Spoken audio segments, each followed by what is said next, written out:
কৈলাসহহ চেরাকুটিতে ভয়াবহ সড়ক দুর্ঘটনা, প্রাণ গেল 4 জনের।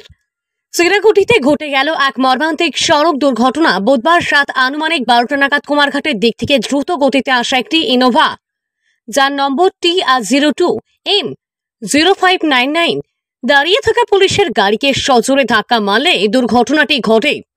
এতে ঘটনাস্থলেই মৃত্যু হয় 4 জনের।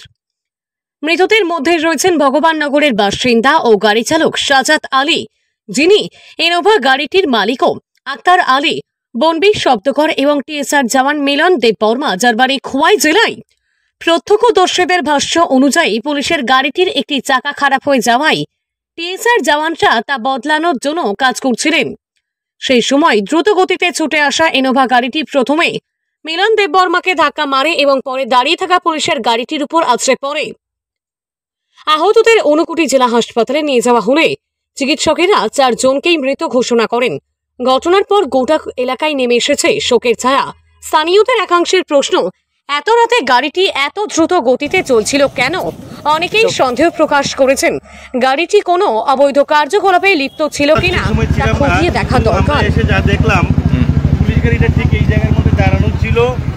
ওই দিক থেকে ইনোভা গাড়িটা এসে ডিভাইডারের মধ্যে